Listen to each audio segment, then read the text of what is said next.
Hai semua, perkenalkan nama saya Advan Filipe Baresi dengan NIM 2022-011052. Saya merupakan mahasiswa aktif Universitas Pembangunan Jaya semester 2. Kali ini saya akan membawakan materi tentang investasi dan akuntansi nilai wajar. Mengapa sih perusahaan berinvestasi? Kebanyakan perusahaan memperoleh kas dari kegiatan operasinya. Kas tersebut dapat digunakan untuk tujuan-tujuan sebagai berikut. Pertama, itu sebagai investasi pada kegiatan operasi saat ini. Kedua, investasi pada investasi sementara untuk mendapatkan pendapatan tambahan. Tiga, investasi pada investasi jangka panjang pada saham milik perusahaan lain untuk alasan strategis. Investasi kas pada kegiatan operasi saat ini. Kas dapat digunakan untuk menggantikan peralatan yang sudah usang atau untuk membeli peralatan baru yang lebih efisien dan produktif. Selain itu, kas juga dapat diinvestasikan kembali dalam bentuk perusahaan untuk memperluas kegiatan operasi saat ini. Selanjutnya, perusahaan menggunakan kas untuk membayar, yaitu ada 4, yaitu pertama untuk membayar beban, untuk membayar pemasok dari barang dagangan dan aset lain, untuk bunga kreditor, dan dividen untuk pemegang saham. Selanjutnya, investasi kas di investasi sementara. Perusahaan berinvestasi di sekuritas sebagai berikut. Yang pertama ada sekuritas utang atau debt securities. Ini terbagi menjadi dua, yaitu ada wesel dan obligasi. Selanjutnya, di sekuritas ekuitas yaitu atau disebut equity securities terbagi menjadi dua, ada saham preferen dan saham biasa. Investasi Investasi pada sekuritas utang dan ekuitas atau disebut sebagai investasi atau investment terbagi menjadi dua, ada bagian aset lancar dan laporan posisi keuangan. Tujuan utama dalam berinvestasi di investasi sementara yaitu pertama, kita dapat memperoleh pendapatan bunga. Kedua, kita akan menerima dividen. Dan ketiga, kita mengakui laba dari kenaikan harga pasar sekuritas. Investasi jangka panjang sering melibatkan pembelian saham perusahaan lain dengan jumlah yang signifikan. Investasi seperti itu biasanya mempunyai tujuan yang strategis, contohnya seperti penggunaan biaya, penggantian manajemen, perluasan, dan penggabungan perusahaan. Selanjutnya, akuntansi untuk investasi utang. Sekuritas utang termasuk wesel dan obligasi dikeluarkan oleh perusahaan dan organisasi pemerintah. Kebanyakan perusahaan menginvestasikan kelebihan kas di obligasi sebagai investasi untuk mendapatkan bunga. Akuntansi untuk investasi obligasi termasuk pencatatan hal-hal sebagai berikut. Ada pembelian obligasi, pendapatan bunga, serta penjualan obligasi. Selanjutnya, saya akan membahas tentang pembelian obligasi. Pembelian obligasi dapat dicatat dengan mendebit akun investasi untuk harga beli obligasi, termasuk komisi broker. Komisi broker merupakan biaya yang dibebankan oleh agen yang mengatur transaksi penjualan antara pembeli dan penjual obligasi. Jika obligasi dibeli di antara tanggal bunga, harga beli termasuk utang bunga sejak pembayaran bunga terakhir kali. Hal ini karena penjual telah menghasilkan utang bunga, tetapi pembeli akan menerima utang bunga ketika dibayarkan. Selanjutnya, saya akan memberikan contoh soal ilustrasi dari pembelian obligasi. Seperti ini, PT Angkasa membeli 18 juta obligasi pemerintah Indonesia pada nilai nominal pada tanggal 17 Maret 2016.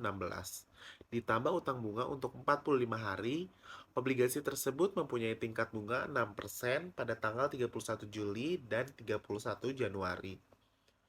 Maka, ayat jurnal untuk mencatat pembelian obligasi pemerintah adalah sebagai berikut. Investasi obligasi pemerintah Indonesia, piutang bunga, dan kas, di mana investasi obligasi pemerintah Indonesia berada di sebelah debit yaitu 18 juta, piutang bunga sebesar 135.000 dan kas sebesar 18 juta 135. Nah, perhitungannya bagaimana sih? Maka ayat jurnal untuk mencatat dari pembelian obligasi tadi yaitu sebagai berikut. Investasi pada obligasi pemerintah Indonesia sebesar 18 juta sesuai nilai nominalnya. Piutang bunga sebesar 135. 135 kita dapatkan dari mana? Yaitu dari 18 juta, yaitu nilai nominalnya dikali bunganya sebesar 6%, serta utang bunganya adalah 45 per 360 karena per tahun jadi 45 per 360. Jadi rumusnya adalah 18 juta dikali 6% yaitu utang bunganya. Iya betul, utang bunganya dikali 45 hari dibagi 360 yaitu untuk setahun. Jadi utang bunganya adalah 135.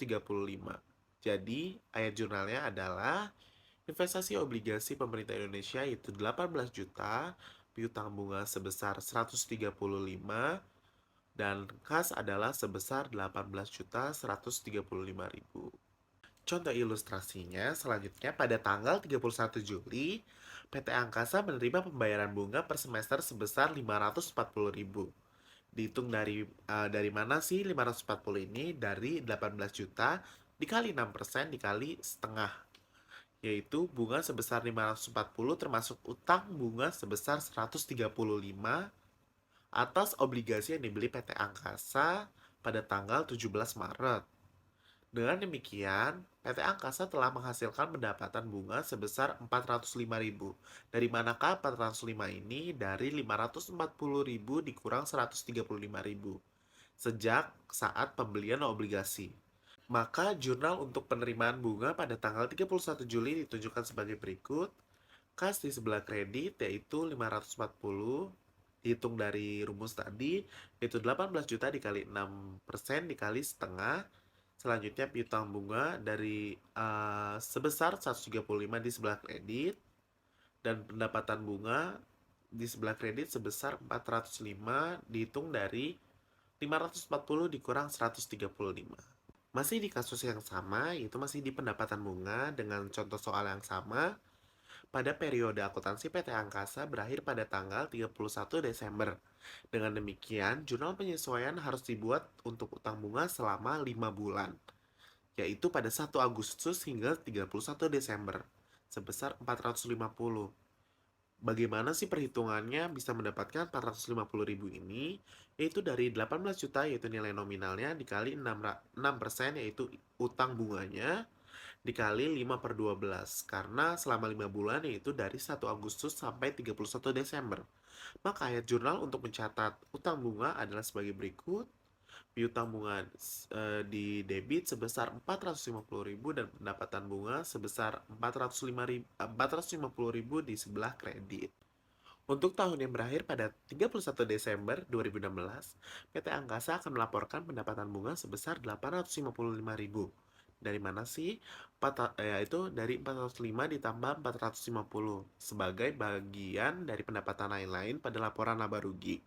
Penerimaan bunga per semester sebesar 540 pada 31 Januari dicatat sebagai berikut, yaitu kas di sebelah debit sebesar 540.000, pendapatan bunga di sebelah kredit sebesar 90.000, dan piutang bunga di sebelah kredit sebesar 450.000. Selanjutnya, saya akan membahas tentang penjualan obligasi. Penjualan investasi obligasi normalnya berakibat pada laba atau rugi. Jika hasil dari penjualan melebihi nilai buku atau biaya obligasi, maka laba akan dicatat.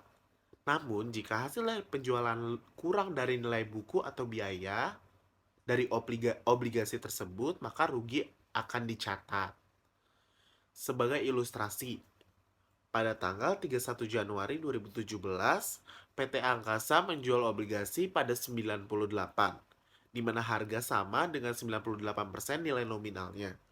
Penjualan tersebut menghasilkan kerugian sebesar 360.000. Seperti yang ditunjukkan pada berikut, hasil penjualan sebesar 17.640 dikurangi dengan nilai buku atau biaya obligasi sebesar 18 juta. Maka rugi atas penjualan obligasi sebesar 360 dari 18 juta yaitu nilai nominalnya dikali 98%.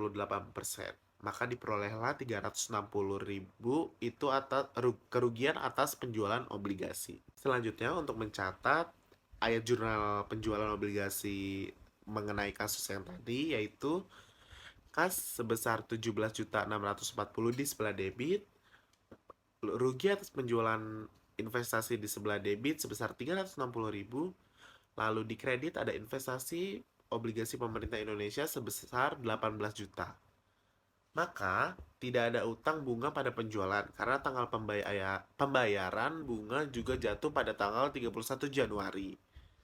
Jika penjualan dilakukan antara tanggal utang bunga sejak tanggal pembayaran bunga terakhir harus ditambahkan pada hasil penjualan dan dikreditkan ke pendapatan bunga. Selanjutnya ada contoh latihan transaksi investasi obligasi. Buatlah jurnal untuk mencatat transaksi investasi obligasi PT Arafura berikut ini. Pertama, membeli obligasi PT Paramarta sebesar 40 juta secara tunai pada 100, ditambah utang bunga sebesar 320.000. Menerima bunga per semester pertama dan menjual obligasi sebesar 30 juta pada 102, ditambah utang bunga sebesar 110 juta. Maka jawaban dari latihan transaksi investasi obligasi berikut adalah yang untuk menjawab soal pertama, yaitu investasi obligasi PT Paramarta sebesar 40 juta di debit, piutang bunga 320 juta di debit, dan kas sebesar 40 juta 320 ribu di sebelah kredit. Lalu untuk menjawab pertanyaan nomor 2, yaitu mengenai penerima bunga per semester pertama, kas sebesar 2 juta di debit, piutang bunga sebesar 320.000 di kredit, lalu pendapatan bunga sebesar 1.680.000 di kredit. Perhitungannya adalah 40 juta dikali 10% dikali 1/2. Selanjutnya adalah di nomor 3, yaitu soal nomor terakhir, menjual obligasi sebesar 30 juta pada 102 ditambah utang bunga sebesar 110 juta. Yaitu perhitungannya adalah hasil penjualannya 30 juta dikali 102%, lalu ditambah dengan utang bunganya sebesar 110.000. Maka jurnalnya adalah kas sebesar 30.710 di debit, pendapatan bunga 110 di kredit, laba atas penjualan investasi 600 di kredit, dan investasi obligasi Paramarta 30 juta di sebelah kredit. Selanjutnya, saya akan membahas akuntansi untuk investasi ekuitas. Sebuah perusahaan dapat berinvestasi pada saham preferen atau saham biasa perusahaan lain. Perusahaan yang berinvestasi di saham perusahaan lain disebut investor. Perusahaan yang sahamnya dibeli disebut sebagai investee.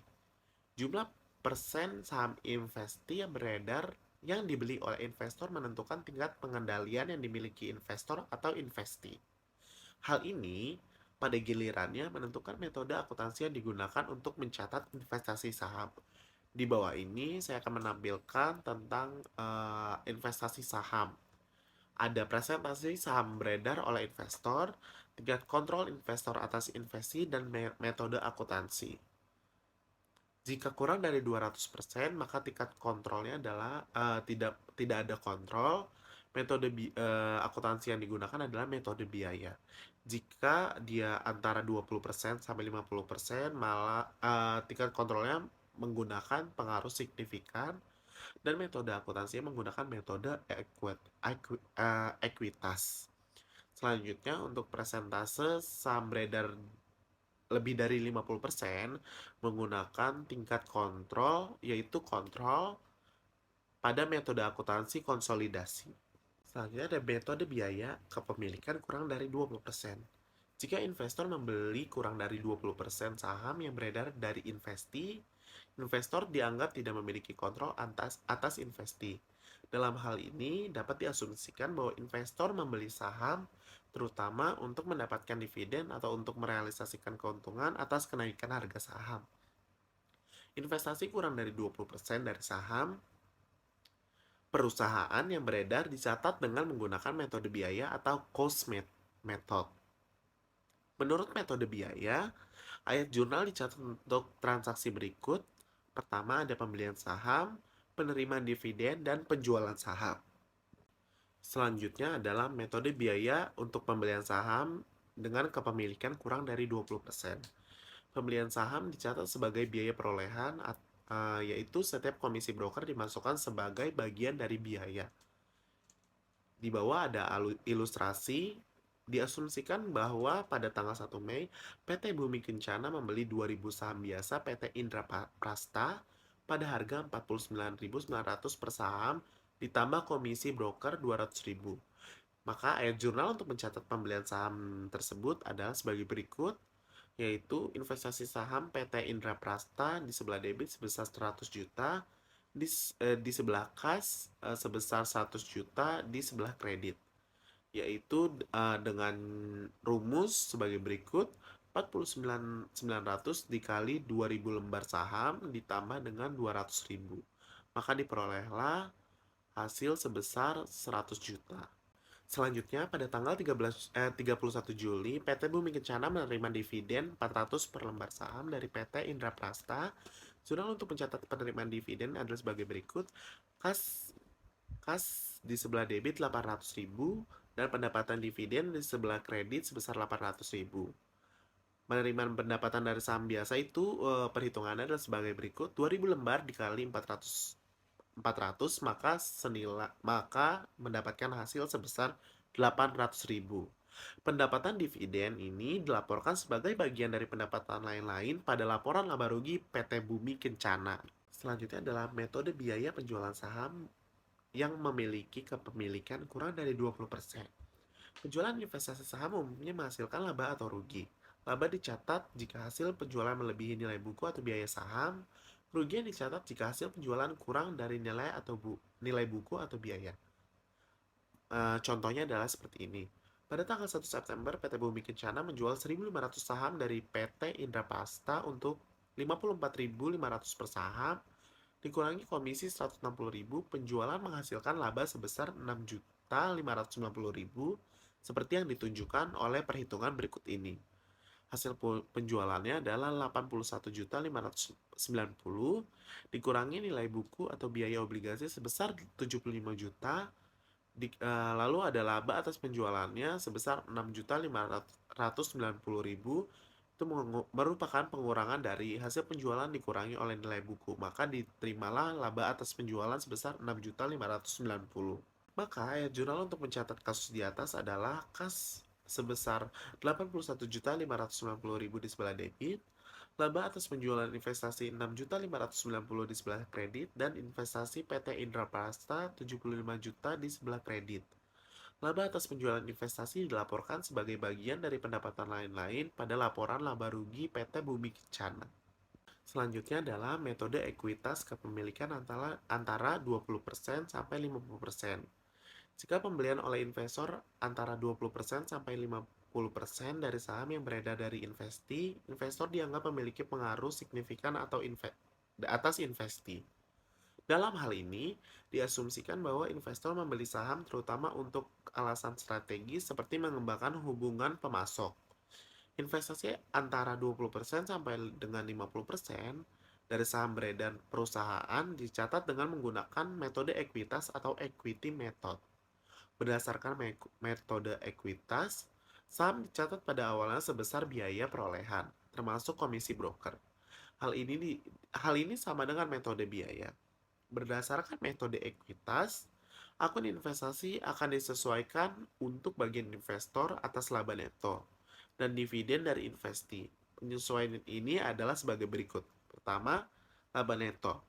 Investor akan mencatat bagiannya atas laba neto investi sebagai peningkatan dalam akun investasi. Bagiannya atas rugi neto dicatat sebagai penurunan akun investasi. Selanjutnya, dividen.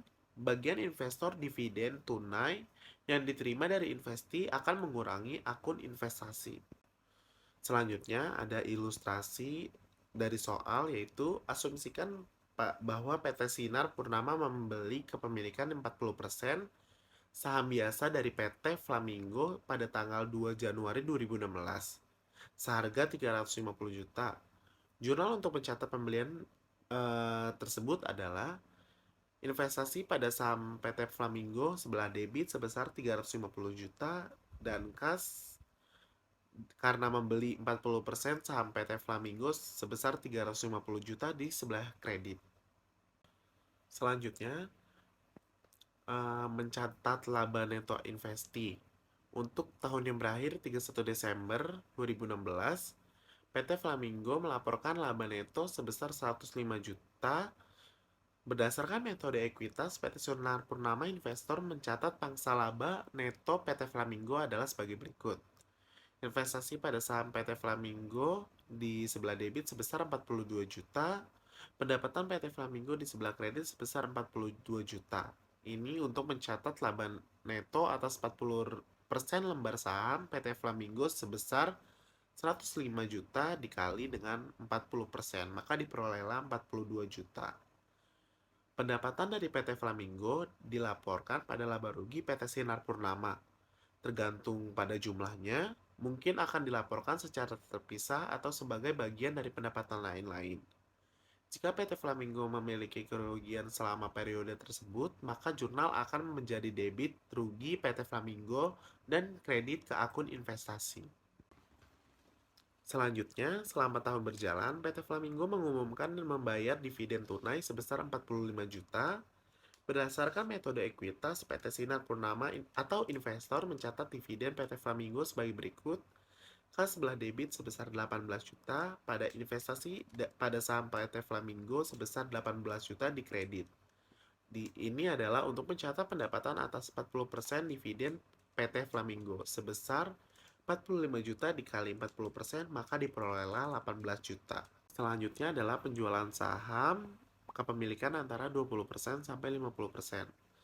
Berdasarkan metode ekuitas, laba rugi biasanya dicatat dari penjualan investasi. Laba dicatat jika hasil melebihi nilai buku investasi, rugi dicatat jika hasil kurang dari nilai buku investasi. Sebagai ilustrasi, jika PT Sinar Purnama menjual saham PT Flamingo pada tanggal 1 Januari 2017 dengan harga 400 juta, laba sebesar 26 juta akan dilaporkan sebagai berikut. Hasil penjualan saham sebesar 400 juta, nilai buku investasi saham sebesar 374 juta, laba atas penjualannya adalah 26 juta. Nilai buku investasi saham 374 diperoleh dari 400 juta dikurang 26 juta, maka diperolehlah nilai buku investasi saham sebesar 374 juta. Maka untuk mencatat dari kasus tersebut adalah kas sebesar 400 juta di sebelah debit, investasi pada saham PT Flamingo 374 juta di sebelah kredit, dan laba atas penjualan saham PT Flamingo karena menjual saham PT Flamingo adalah 26 juta di sebelah kredit. Contoh latihan dari metode ekuitas adalah pada tanggal 2 Januari PT Omega mengakuisisi 35% saham beredar milik PT Beta dengan harga 140.000.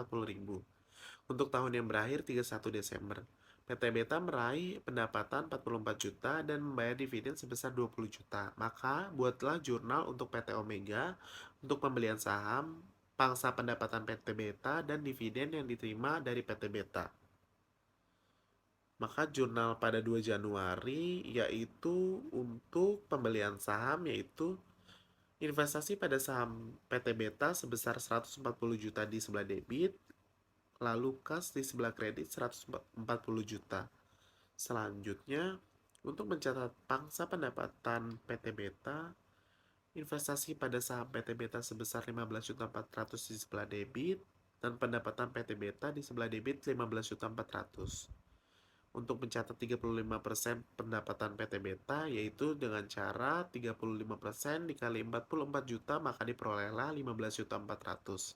Sesuai dengan jurnal yang telah disebutkan tadi. Lalu yang terakhir adalah dividen yang diterima oleh PT Beta, maka jurnalnya ada sebagai berikut. Untuk mencatat 35% dividennya adalah rumusnya 20 juta dikali 35% dikali 20 juta. Maka diperolehlah harga 70 juta. Maka jurnalnya adalah kas di debit sebesar 7 juta pada investasi pada saham PT Beta 7 juta di sebelah kredit.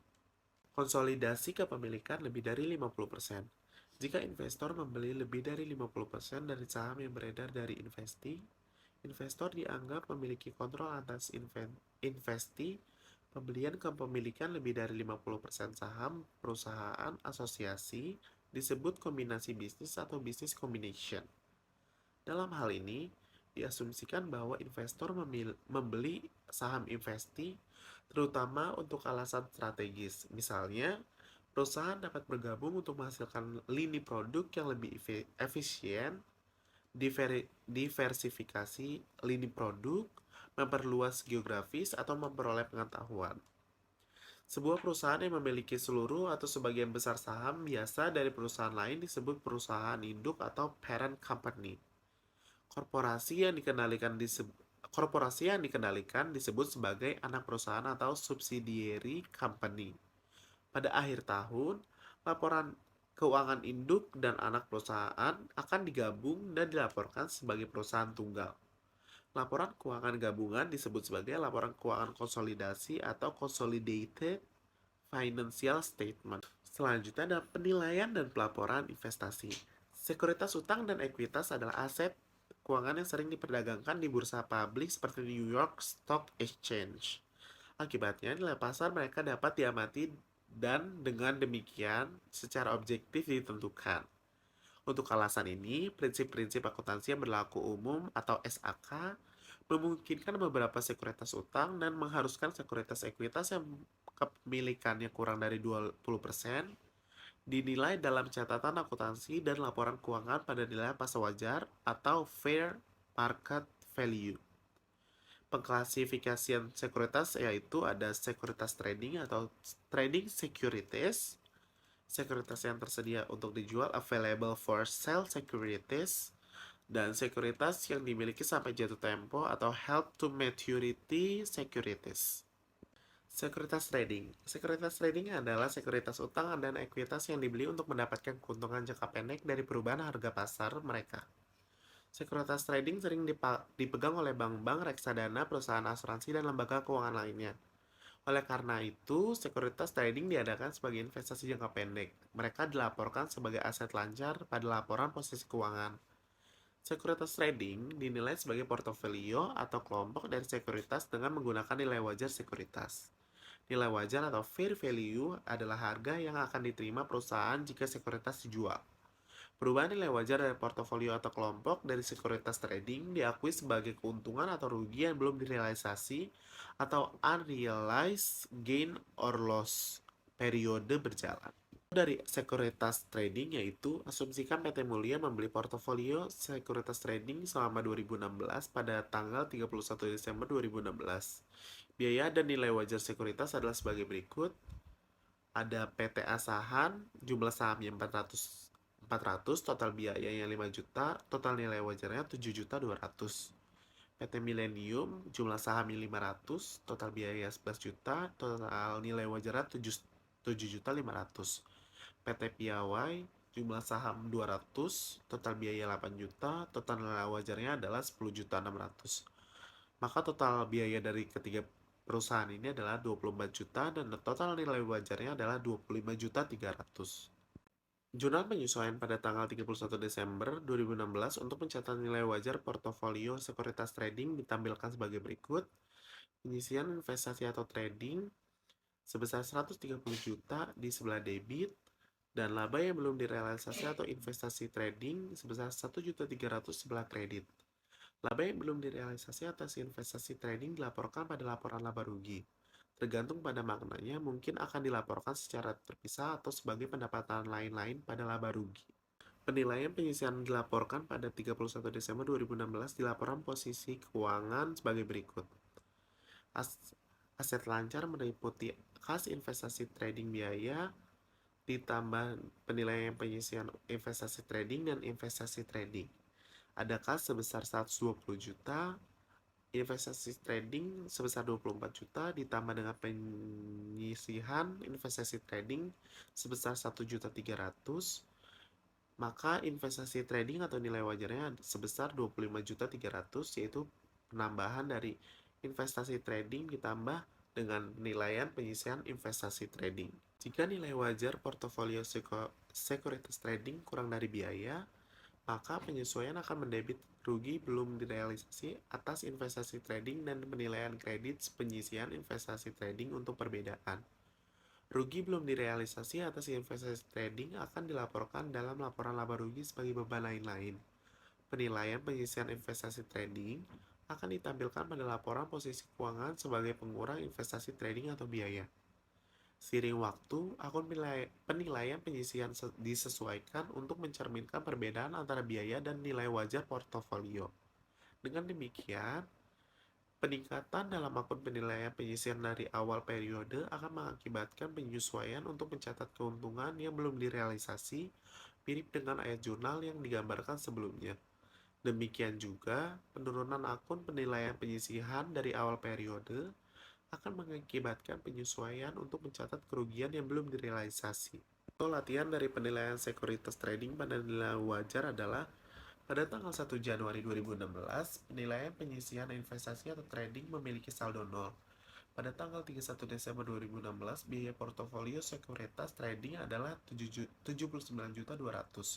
dan nilai wajar adalah 76.800. Maka, buatlah jurnal penyesuaian pada tanggal 31 Desember 2016 untuk mencatat keuntungan atau kerugian yang belum direalisasi pada investasi trading. Maka, jawaban latihan penilaian sekuritas trading pada nilai wajar adalah pada tanggal 31 Desember, rugi belum direalisasi atas investasi trading sebesar 2.400.000 di sebelah debit dan penilaian penyisian atas investasi trading di sebelah kredit sebesar 2.400.000, yaitu diperoleh dari nilai wajar investasi trading sebesar 31 Desember 2016 sebesar 76.800 dikurangi biaya investasi trading 31 Desember 2016 yaitu 79.200, maka rugi atas investasi trading yaitu 2.400. Sekuritas yang tersedia untuk dijual atau available for sale securities adalah sekuritas utang dan ekuitas yang tidak untuk diperdagangkan, dimiliki hingga jatuh tempo atau dimiliki untuk alasan strategis. Perubahan nilai wajar sekuritas trading dilaporkan sebagai laba atau rugi yang belum direalisasi pada laporan laba rugi. Sebaliknya, perubahan nilai wajar sekuritas yang tersedia untuk dijual dilaporkan sebagai bahan dari ekuitas pemegang saham dan dengan demikian dikeluarkan dari laporan laba rugi. Sebagai ilustrasi, asumsikan bahwa PT Mulia membeli 3 sekuritas selama 2016 sebagai sekuritas tersedia untuk dijual, bukan sekuritas trading. Pada tanggal 31 Desember 2016, biaya dan nilai wajar dari sekuritas adalah sebagai berikut. PT Asahan memiliki jumlah saham 400, total biayanya 5 juta, dan total nilai wajar 7.500.000. PT Millennium memiliki jumlah saham 500, total biayanya 11 juta, dan total nilai wajarnya sebesar 7.200.000. PT Piawai memiliki jumlah saham 200, total biayanya 8 juta, dan total nilai wajar adalah 10.600.000. Maka total biaya dari ketiga PT ini adalah 24 juta dan total nilai wajarnya adalah 25.300.000. Maka ayat jurnal penyesuaian pada tanggal 31 Desember 2016 untuk mencatat nilai wajar portofolio sekuritas yang tersedia untuk dijual adalah sebagai berikut. Penilaian penyisian investasi tersedia untuk dijual sebelah debit sebesar 1.300.000, lalu laba atau rugi belum direalisasi atas investasi tersedia untuk dijual sebesar 1.300.000 di sebelah kredit. Tidak seperti sekuritas trading, ayat jurnal penyesuaian pada 31 Desember 2016 mengkredit akun ekuitas memegang saham dan bukan akun laporan laba rugi. Sebuah saldo kredit di laba atau rugi belum direalisasi atas investasi tersedia untuk dijual ditambahkan ke ekuitas pemegang saham, sedangkan saldo debit dikurangi dari ekuitas pemegang saham. Penyisihan dan laba yang belum direalisasi dilaporkan pada 31 Desember 2016. Laporan posisi keuangannya ditampilkan sebagai berikut. Aset lancar meliputi kas sebesar 120 juta, lalu investasi tersedia untuk dijual atau biaya sebesar 24 juta, ditambah dengan penyisian investasi tersedia untuk dijual 1.300.000, maka investasi tersedia dijual atau nilai wajar sebesar 25.300.000. Lalu di ekuitas pemegang saham ada saham biasa dan premi saham. di mana saham biasa bernilai 10 juta dan premi saham sebesar 150 juta. Maka saldo labanya adalah 250 juta. Laba atau rugi belum direalisasi atas investasi tersedia untuk dijual adalah 1.300.000. Maka total ekuitas pemegang saham adalah 411.300.000. Jika nilai wajar kurang dari biaya, penyesuaian akan mendebit laba atau rugi investasi tersedia untuk dijual dan mengkredit penyisian investasi tersedia untuk dijual untuk perbedaan yang terjadi. Rugi laba atau rugi investasi trading akan dilaporkan dalam bagian ekuitas sebagai item negatif.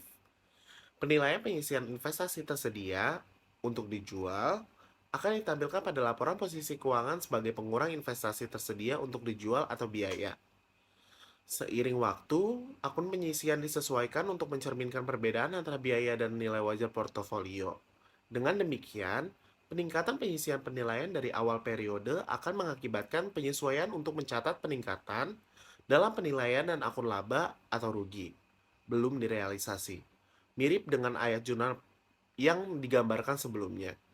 Demikian juga, penurunan penyisihan penilaian dari awal periode akan mengakibatkan penyesuaian untuk mencatat penurunan dalam penilaian dan akun laba atau rugi belum direalisasi. Berikut adalah contoh latihan penilaian sekuritas yang tersedia untuk dijual pada nilai wajar. Pada tanggal 1 Januari 2016, penyisian investasi tersedia untuk dijual memiliki saldo 0. Pada tanggal 31 Desember 2016, biaya sekuritas yang tersedia untuk dijual adalah 45.700.000 dan nilai wajar adalah 50 juta. Siapkan ayat jurnal penyesuaian untuk mencatat keuntungan atau kerugian yang belum direalisasi untuk sekuritas yang tersedia untuk dijual pada tanggal 31 Desember 2016. Maka jawaban untuk latihan penilaian sekuritas yang tersedia untuk dijual pada nilai wajar tadi adalah penyisian investasi yang tersedia untuk dijual sebesar 4.300.000 di debit dan laba atau rugi belum direalisasi atas investasi yang tersedia untuk dijual di sebelah kredit sebesar 4.300.000. 4.300.000 diambil dari nilai wajar investasi yang tersedia untuk dijual 31 Desember sebesar 50 juta dikurang dengan biaya investasi yang tersedia untuk dijual 31 Desember 2016 sebesar 45.700.000. Maka laba belum direalisasi atas investasi yang tersedia untuk dijual adalah sebesar 4.300.000. Selanjutnya, saya akan membahas tentang sekuritas yang dimiliki hingga jatuh tempo. Sekuritas yang dimiliki hingga jatuh tempo atau held to maturity securities adalah investasi utang seperti wesel atau obligasi bahwa sebuah perusahaan cenderung mempertahankan sekuritas tersebut terus sampai tanggal jatuh tempo mereka. Sekuritas yang dimiliki hingga jatuh tempo terutama dibeli untuk memperoleh pendapatan bunga. Jika sekuritas dimiliki hingga jatuh tempo akan jatuh tempo dalam 1 tahun, maka dilaporkan sebagai aset lancar pada laporan posisi keuangan. Namun, jika dimiliki hingga jatuh tempo, yang jatuh temponya lebih dari setahun, maka akan dilaporkan sebagai aset tidak lancar atau sebagai aset tetap. Hanya sekuritas dengan tanggal jatuh tempo seperti wesel perusahaan dan obligasi dapat diklasifikasikan sebagai sekuritas yang dimiliki hingga jatuh tempo. Sekuritas ekuitas tidak dimiliki hingga jatuh tempo karena mereka tidak memiliki tanggal jatuh tempo. Investasi obligasi dimiliki hingga jatuh tempo dicatat sebesar biaya mereka, termasuk komisi broker. Jika tingkat bunga obligasi berbeda dari suku bunga pasar, obligasi dapat dibeli dengan premi atau diskonto. Dalam kasus tersebut, premi atau diskonto diamortisasi selama jangka waktu obligasi. Investasi obligasi yang dimiliki hingga jatuh tempo dilaporkan pada laporan posisi keuangan pada biaya amortisasi. Selanjutnya, saya akan membahas tentang ringkasan penilaian dan pelaporan investasi yang akan saya sajikan melalui tabel. Di sini ada dinilai pada di sekuritas trading, dinilai pada nilai wajar, di sekuritas tersedia untuk dijual juga nilai wajar, dan sekuritas yang dimiliki hingga jatuh tempo itu di biaya amortisasi. Sedangkan perubahan dalam penilaian dilaporkan sebagai di trading, laba atau rugi yang belum direalisasi dalam laporan laba rugi sebagai pendapatan lain-lain. Di tersedia untuk dijual, akumulasi laba atau rugi yang belum direalisasi dilaporkan dalam ekuitas pemegang saham di laporan posisi keuangan. Sedangkan di Sekuritas yang dimiliki hingga jatuh tempo tidak diterapkan. Sekuritas yang dimiliki hingga jatuh tempo dilaporkan pada biaya. Lalu dilaporkan dalam laporan posisi keuangan sebagai kalau trading, biaya investasi ditambah atau dikurang penilaian penyisihan, tersedia untuk dijual, biaya investasi ditambah atau dikurang penilaian penyisihan, lalu dimiliki hingga jatuh tempo, biaya amortisasi investasi. Lalu yang terakhir, diklasifikasikan dalam laporan keuangan sebagai di trading sebagai aset lancar, tersedia untuk dijual dilaporkan sebagai aset lancar atau aset tidak lancar bergantung pada manajemennya. Yang terakhir, dimiliki hingga jatuh tempo dilaporkan sebagai aset lancar atau aset tidak lancar bergantung pada waktu jatuh temponya. Selanjutnya, saya akan membahas akuntansi nilai wajar. Apa sih akuntansi nilai wajar itu? Jadi, nilai wajar adalah harga yang akan diterima untuk menjual aset. Nilai wajar sendiri mengasumsikan bahwa transaksi ini terjadi dalam kondisi bisnis normal. Standar akuntansi keuangan mengharuskan investasi trading dan investasi yang tersedia untuk dijual dicatat sebesar nilai wajarnya. Hal ini berbeda dari basis pengukuran biaya secara tradisional yang mencatat aset seperti persediaan dan aset tetap pada harga pembelian mereka. Selanjutnya, dampak akuntansi nilai wajar terhadap laporan keuangan yaitu penggunaan nilai wajar untuk menilai aset dan liabilitas mempengaruhi laporan keuangan. Secara khusus, laporan posisi keuangan dan laporan laba rugi dapat terpengaruh. Selanjutnya, ketika suatu aset dilaporkan pada nilai wajar, selisih antara biaya awal dari aset atau nilai wajar periode sebelumnya harus dicatat. Lalu ada dampak akuntansi nilai wajar terhadap laporan keuangan, yaitu laporan pada laporan posisi keuangan. Ketika suatu aset dilaporkan pada suatu nilai wajar, selisih antara biaya awal dari aset atau nilai wajar periode sebelumnya harus dicatat. Seperti yang digambarkan untuk sekuritas trading dan sekuritas yang tersedia untuk dijual, salah satu metode untuk melakukan hal ini adalah dengan menggunakan penyisihan. Perubahan dalam nilai wajarnya diakui dalam laporan laba rugi. Tetapi sebagai bagian ekuitas, pemegang saham melalui akun penghasilan komprehensif dan akuntansi penghasilan. Selanjutnya, dampak akuntansi nilai wajar terhadap laporan keuangan yaitu pada laporan laba rugi. Sekuritas trading juga dilaporkan pada nilai wajar dalam laporan posisi keuangan. Alih-alih mencatat laba yang belum direalisasi atau kerugian atas perubahan nilai wajar sebagai bagian dari ekuitas pemegang saham. Keuntungan atau kerugian yang belum direalisasi dapat dilaporkan pada laporan laba rugi. Selanjutnya saya akan membahas analisis dan interpretasi keuangan yaitu pada dividen yield. Dividen yield mengukur tingkat imbal hasil kepada pemegang saham berdasarkan dividen tunai. Dividen yield paling sering dihitung untuk saham biasa karena saham preferen memiliki tingkat dividen yang dinyatakan. Sebaliknya, dividen tunai yang dibayarkan pada saham biasa biasanya bervariasi dengan profitabilitas perusahaan. Dividen yield dihitung sebagai berikut. Berikut adalah rumusnya. Dividen yield sama dengan dividen per lembar saham biasa per harga pasar per lembar saham biasa. Selanjutnya saya akan memberikan contoh mengenai dividen yield melalui contoh soal. Harga pasar dari PT Telkom Indonesia atau Persero Tbk adalah 4.150 pada tanggal 21 April 2017. Selama tahun sebelumnya, PT Telkom Indonesia Persero Tbk telah membayar dividen sebesar 136.747 per lembar saham. Dengan demikian, dividen yield saham biasa PT Telkom Indonesia Tbk dihitung sebagai berikut. 136.747 yaitu dari pembayaran dividen dibagi dengan 4.150 yaitu adalah harga pasarnya, maka diperolehlah sebesar 3,29%. Selanjutnya, dividen yield merupakan fungsi pertama dari keuntungan perusahaan atau kemampuan untuk membayar dividen. Dividen yield perusahaan adalah fungsi dari penggunaan alternatif manajemen dana. Jika sebuah perusahaan memiliki peluang pertumbuhan yang cukup, dana dapat diarahkan ke investasi internal dibanding ke arah membayar dividen. Dividen yield akan bervariasi dari hari ke hari, karena harga pasar saham perusahaan bervariasi dari hari ke hari. Dividend yield saat ini disediakan dengan layanan berita kutipan dari harga pasar seperti The Wall Street Journal, Yahoo Finance, dan Google Finance. Lalu selanjutnya, dividen yield baru-baru ini untuk beberapa perusahaan yang dipilih adalah sebagai berikut. Ada perusahaan PT Telkom Indonesia, dividen yieldnya sebesar 3,17%, PT Astra Otopart Tbk sebesar 1,74%, PT Garuda Indonesia Tbk tidak ada, PT Indosat Tbk 1,31%, PT Sumarekon Agung Tbk 0,56%, PT Bank Mandiri Tbk 1,79%, PT Wijaya Karya Tbk 1,88%, dan PT Semen Indonesia Tbk sebesar 3,08%.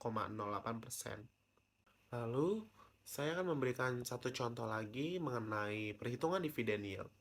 Pada tanggal 11 Maret 2016, PT Sabang memiliki harga pasar 58.000 per saham dari saham biasa. Untuk tahun sebelumnya, PT Sabang membayar dividen tahunan sebesar 2.900 per saham. Hitunglah dividen yield untuk PT Sabang. Maka, diperolehlah sebagai berikut: 2.900 per 58.000. 2.900 ini diterima dari untuk pembayaran dividen tahunan, dan 58.000 nya diterima dari harga pasar. Maka totalnya adalah 0,05 atau 5%. Baik, sekian dari saya. Mohon maaf jika ada salah kata. Terima kasih.